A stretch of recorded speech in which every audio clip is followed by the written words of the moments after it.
नमस्कार दोस्तों। आज हम देखेंगे आपके बाल विकास एवं शिक्षण शास्त्र पेपर 2 के 30 महत्वपूर्ण प्रश्न। ये आपके पेपर 2 में पूछे गए आपके प्रश्न हैं। तो चलिए शुरू करते हैं आज के सेशन को। सबसे पहला प्रश्न आपका, विकास के प्रत्येक चरण के लिए सामाजिक अपेक्षा को क्या कहा जाता है?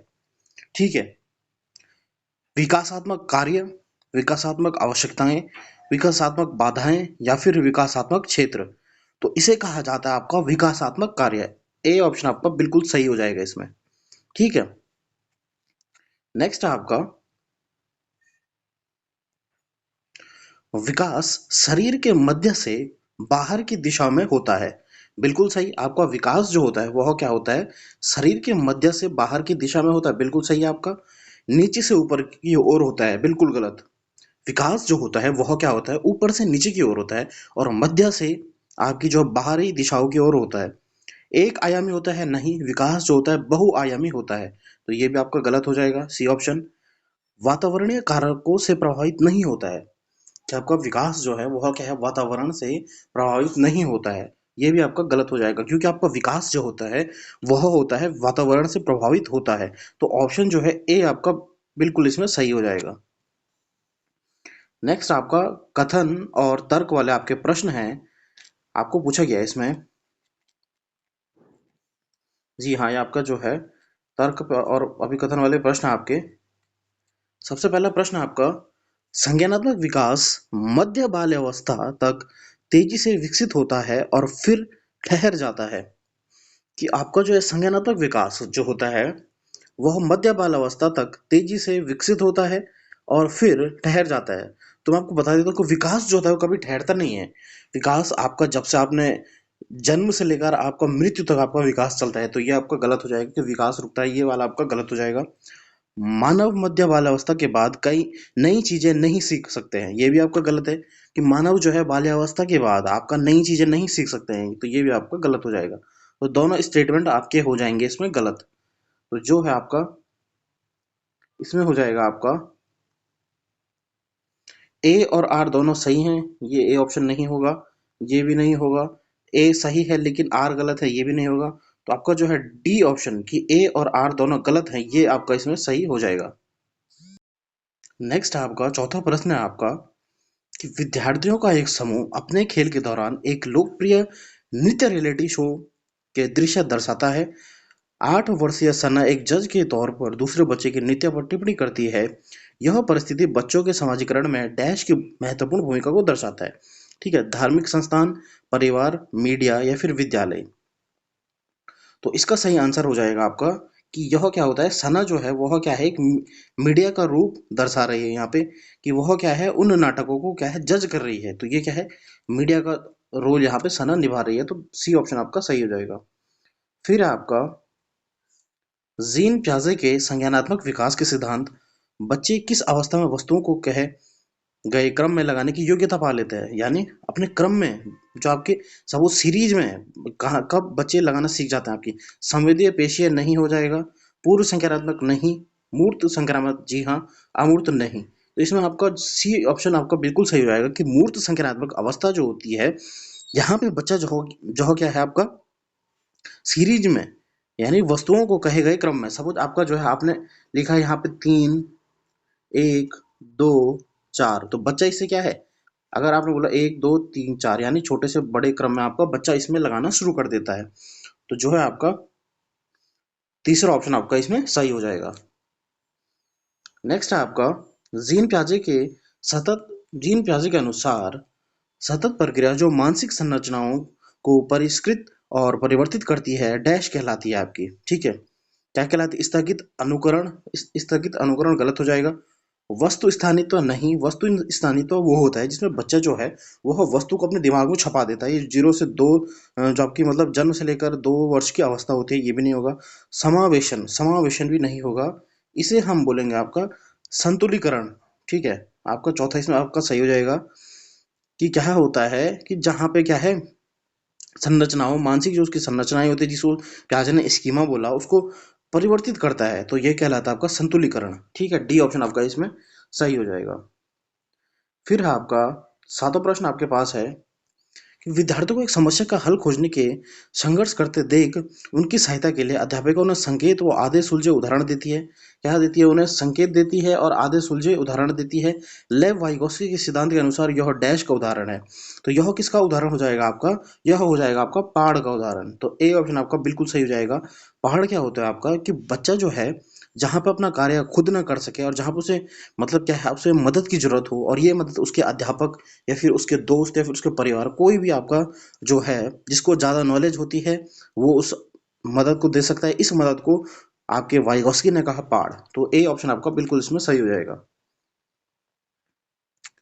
आठवां प्रश्न आपका, निम्न में से किस सिद्धांतकारी ने कहा कि संज्ञानात्मक विकास एक सहयोगात्मक प्रक्रिया है? सहयोग कर रहे हैं यानी आपका ग्रुप में आप एक्टिविटी कर रहे हैं। तो आपका जो है कि आप समाज में रह रहे हैं, ग्रुप में एक्टिविटी कर रहे हैं। तो ये आपका बोला लेब वाइगोस्की ने। ये प्रश्न आपका घुमा दिया है यहाँ पे। यहाँ पे आपका अगर सपोज आपका बोला जाता है कि समाजीकरण या फिर समाज से रिलेटेड आपका कोई भी होता तो तब हो जाता आपका जो वाइगोस्की है। लेकिन यहाँ पे क्या है कि सहयोग प्रक्रिया, थोड़ा उसने लैंग्वेज को घुमा दिया यहाँ पे क्योंकि आपका पेपर टू है। ये थोड़ा लैंग्वेज को घुमा देते हैं यहाँ से। प्रश्न तो आसान रहता है लेकिन क्या है लैंग्वेज को घुमा देते हैं। तो यहाँ पे क्या है, विकास एक सहयोगात्मक प्रक्रिया, सहयोग कर रहे हैं। तो आपको पता है अगर सहयोग करेंगे तो ग्रुप में बच्चे क्या एक्टिविटी करेंगे।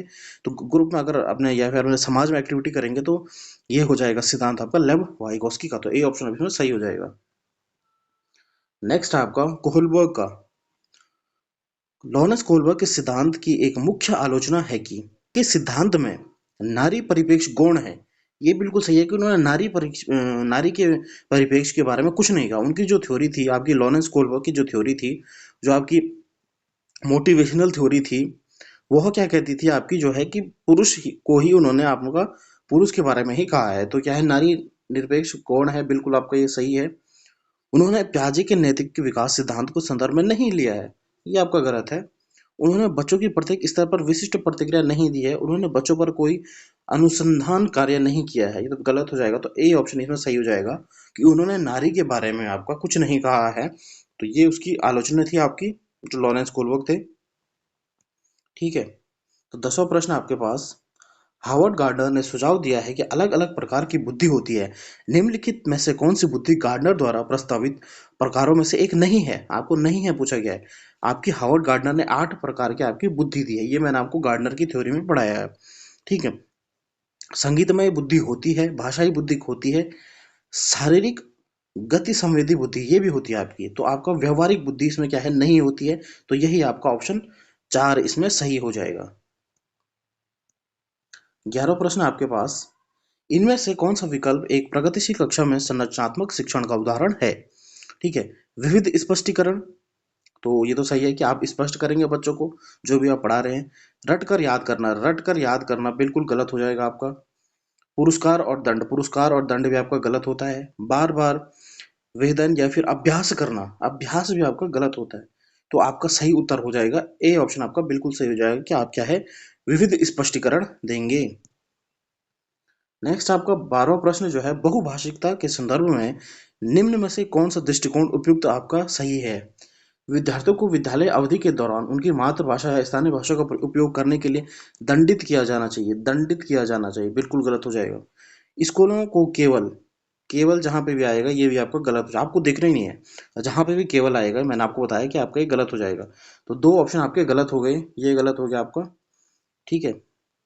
अब आप थर्ड ऑप्शन देखेंगे, शिक्षक को सभी भाषाओं का सम्मान करना चाहिए और कक्षा में एक ऐसा वातावरण स्थापित करना चाहिए जो सभी विद्यार्थियों के समावेशन को बढ़ावा दे। ये बिल्कुल सही है कि क्या है, हमें सभी का सम्मान करना है। सबके जो आपके अलग अलग पृष्ठभूमि से आए हैं, सभी बच्चे अलग अलग वातावरण से आए हैं, तो उन्हें क्या है, हमें क्या करना चाहिए, सम्मान करना चाहिए। शिक्षक को एक सम्मान करना चाहिए, बिल्कुल सही है। ठीक है। शिक्षक को कक्षा में उन बच्चों को उपेक्षा करनी चाहिए, उपेक्षा करना भी आपका गलत हो जाता है। तो ऑप्शन सी इसमें सही हो जाएगा कि शिक्षक को सभी भाषाओं का सम्मान करना चाहिए और कक्षा में ऐसा वातावरण करना चाहिए जो कि विद्यार्थियों के समावेशन को बढ़ावा दे। तो आपका तीसरा ऑप्शन इसमें सही हो जाएगा। फिर आपका 13वां प्रश्न आपका है, वे बच्चे जो कि अक्सर अभिभावकों को मानवीय जेंडर रेखाओं की को पार करते हुए देखते हैं, जैसे कि माता को उपकरण ठीक करते हुए और पिता को बच्चों की देखभाल करते हुए, उनके संदर्भ में यहाँ पे क्या है, माता जो है वह क्या है, कोई भी आपका जो उपकरण है, कोई भी आपका चीज है, मशीनरी चीज है, उसको क्या सही कर रही है, और पिता जो है वो बच्चों को देख रहे हैं। तो यहाँ पे जो इनके बच्चे होंगे वो कैसे अपने माता पिता को देखते हैं, तो ये आपसे पूछा गया है। कम संभावना है क्योंकि वह जेंडर रूढ़िवाद का अनुसरण करेंगे, ठीक है।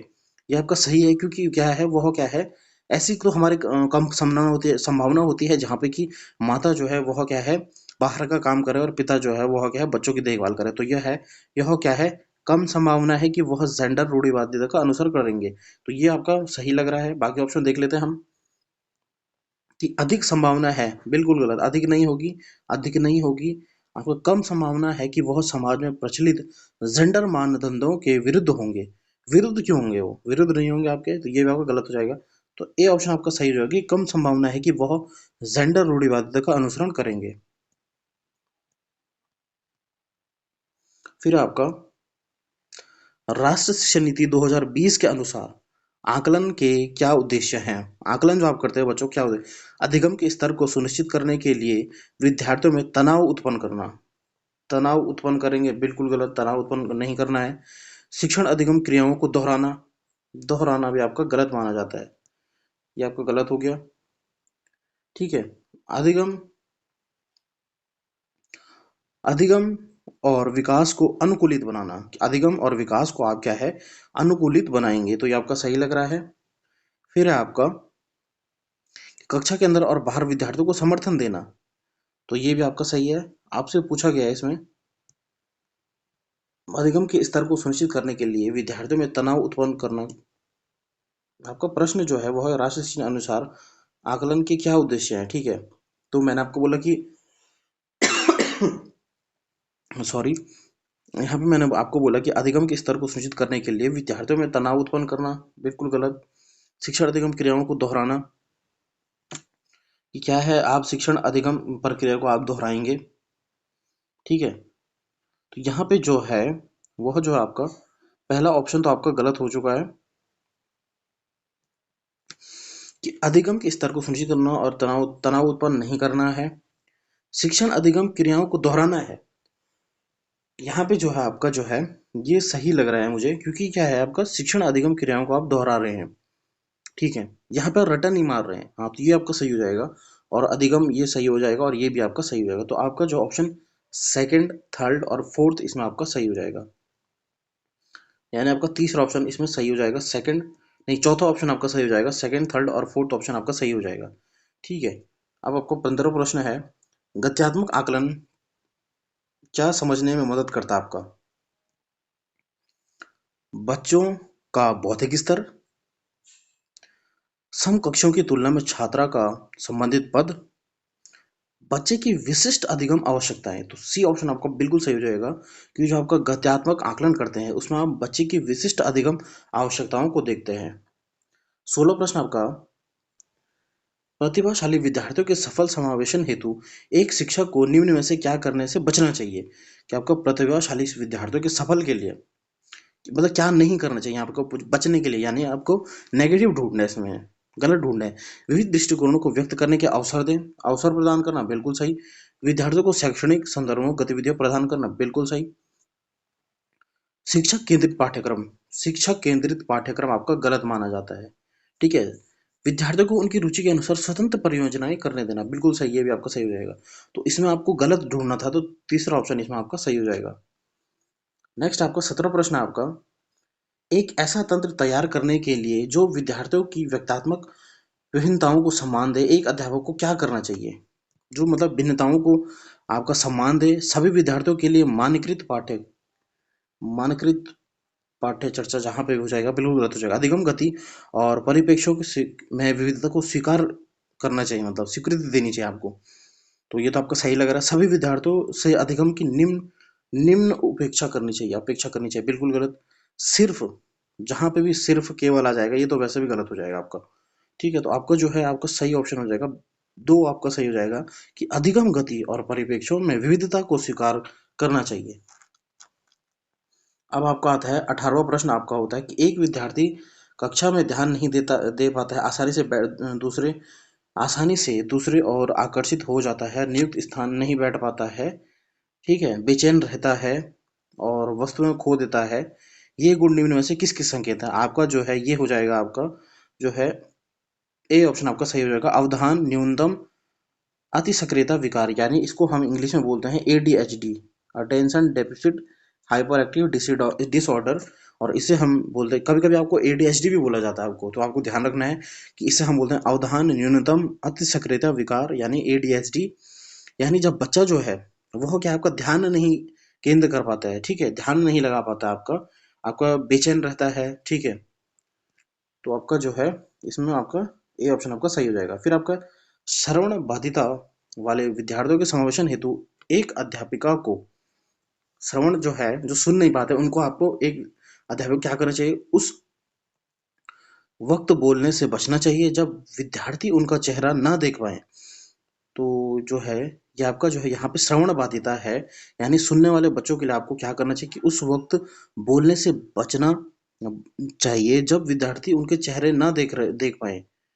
तो ये आपका सही लग रहा है। बाकी ऑप्शन देख लेते हैं हम। सांकेतिक भाषा के इस्तेमाल को हतोत्साहित करना, कि सांकेतिक भाषा नहीं देखेंगे तो बच्चे कैसे देखेंगे, ठीक है, तो ये भी आपका गलत हो जाएगा, ये आपका गलत है। सहायक तकनीकों के इस्तेमाल से बचना चाहिए, सहायक तकनीकों के इस्तेमाल से बचना चाहिए, गलत हो जाएगा। जानकारी प्रक्रमण के लिए अतिरिक्त समय नहीं देना, नहीं देना बिल्कुल गलत हो जाएगा। तो इसमें मैंने बोला आपको जो सही ऑप्शन हो जाएगा वो ए है, ठीक है, ए ऑप्शन होगा आपका कि उस वक्त बोलने से बचना चाहिए जब विद्यार्थी उनका चेहरा ना देख पाए।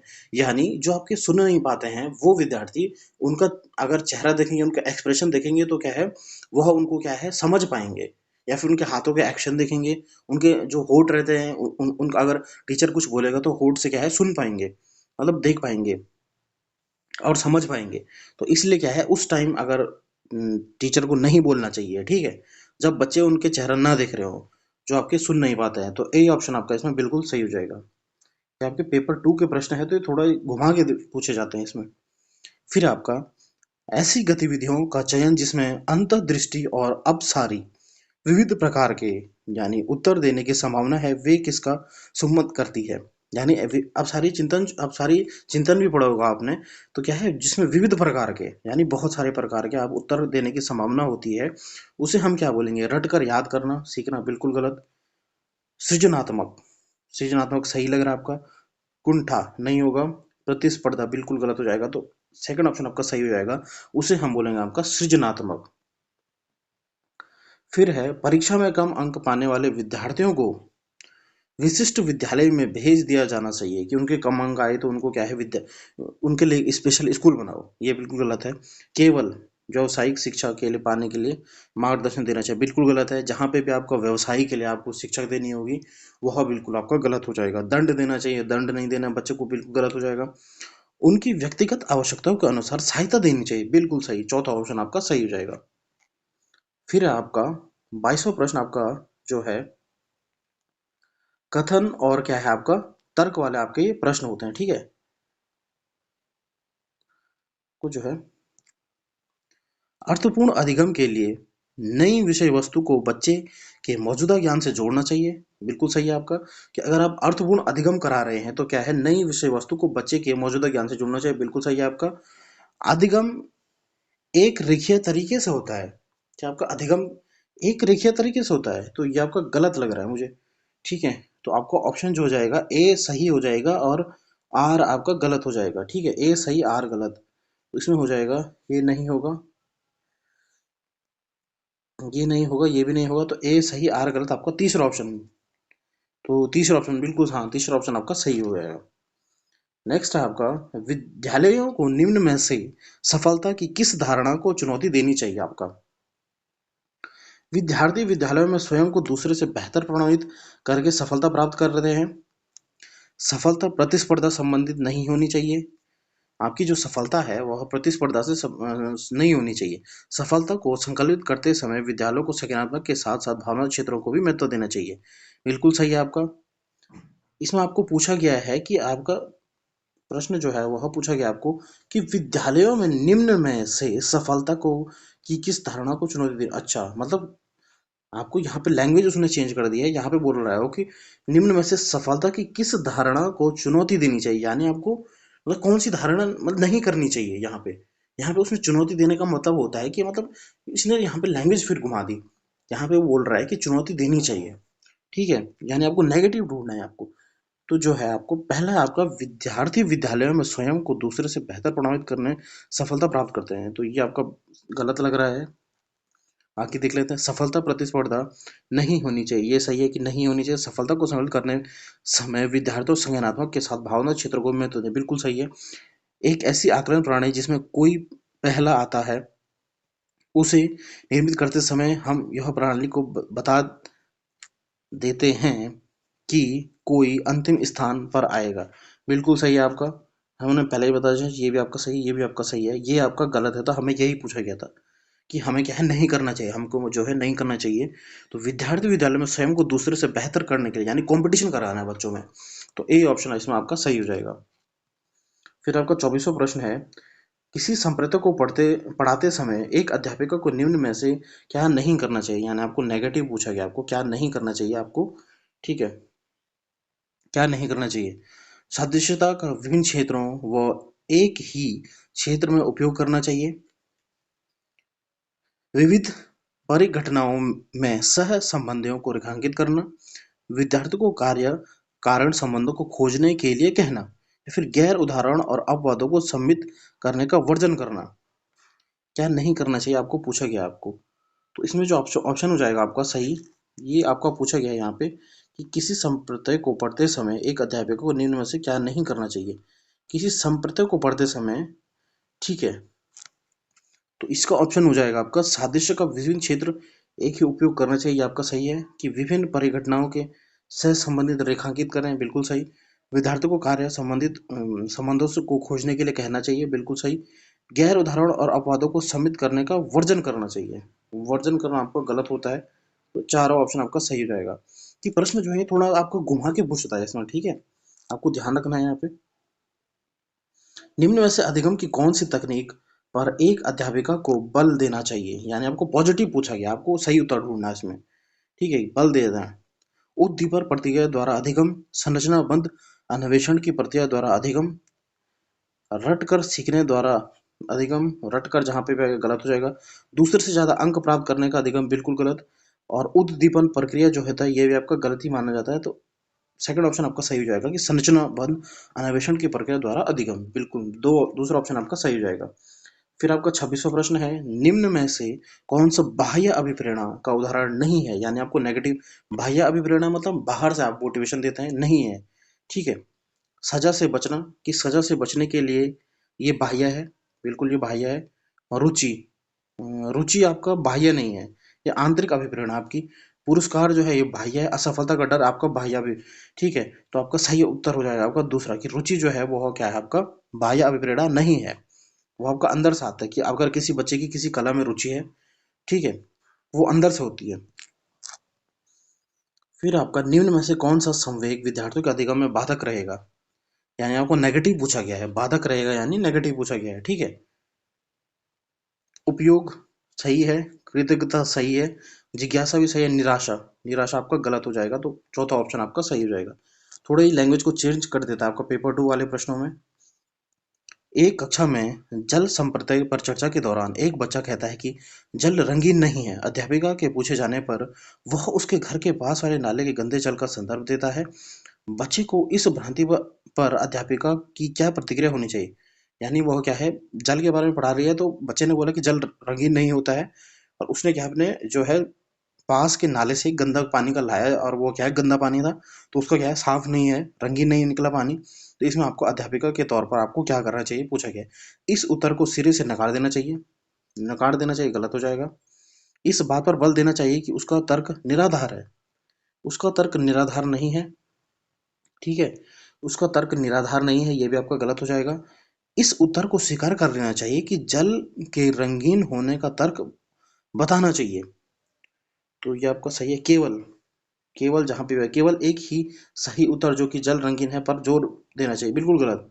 तो सी ऑप्शन आपका सही हो जाएगा, यानी तीसरा ऑप्शन आपका सही हो जाएगा कि इस उत्तर को स्वीकार कर लेना चाहिए कि जल में रंगीन होने का तर्क उसे बताना चाहिए। कि क्या है जल हमेशा रंगीन नहीं होता, अगर गंदा पानी होगा तो वो क्या है रंगीन नहीं होगा। ठीक है, तो ये आपका अध्यापकों को समझना चाहिए, तीसरा उत्तर इसमें आपका सही हो जाएगा। 29वां प्रश्न आपका, अधिगम का सामाजिक संरचनात्मक उपागम निम्न में से किसकी महत्व पर बल देगा? यानी पॉजिटिव ढूंढना आपको। पुरस्कार एवं दंड गलत होता है। मानकीकृत आकलन, मानकीकृत जहां पे गलत होगा। सांस्कृतिक संदर्भ या फिर प्रतिपादन अध्यापक, प्रतिपादन अध्यापन भी गलत हो जाएगा, तो आपका तीसरा ऑप्शन सही हो जाएगा कि सांस्कृतिक संदर्भ। ठीक है। आपको भाषा बहुत इंपॉर्टेंट है इसमें, आपके पेपर 2 में। अधिगम सबसे अधिक प्रभावशाली और अर्थपूर्ण होगा यदि, पॉजिटिव ढूंढना है, यह संदर्भित रूप में हो, संदर्भ से रिलेटेड हो, आपका सही है। अभिकर्ता अभिमुखी हो, गलत। अधिगम कर्ता बाह्य कारकों से अभिप्रेरित हो, यानी बाह्य कारक यानी पुरस्कार से। पुरस्कार जैसे मैंने आपको बोला, बाह्य कारक का क्या होता है, आपके पुरस्कार होते हैं, या फिर अगर कोई बच्चे को हम दंड दे रहे हैं, या फिर अगर बोल रहे हैं कि अगर तूने ये कार्य नहीं करा तो हम तुझे दंड देंगे, या ये क्या है, बाहरी मोटिवेशन दे रहे हैं हम उसको, बाहरी कारकों से बाध्य कर रहे हैं, तो ये आपका गलत हो जाएगा। जानकारी असंबंधित खंडों में प्रस्तुत करना, कि क्या आप जानकारी को अलग अलग खंडों में प्रस्तुत कर रहे हैं, तो ये भी आपका गलत हो जाएगा। तो जो है ए ऑप्शन आपका बिल्कुल सही हो जाएगा। तो बच्चों, आज हमने आपके डिस्कस करे आपके 30 महत्वपूर्ण प्रश्न आपके पेपर 2 के बाल विकास एवं शिक्षण शास्त्र के। तो अगर आपको ये सेशन पसंद आ रहा है तो प्लीज़ लाइक करें वीडियो को, कमेंट ज़रूर करें, शेयर करें अपने दोस्तों से, और सब्सक्राइब करें मेरे यूट्यूब चैनल को। Thank you.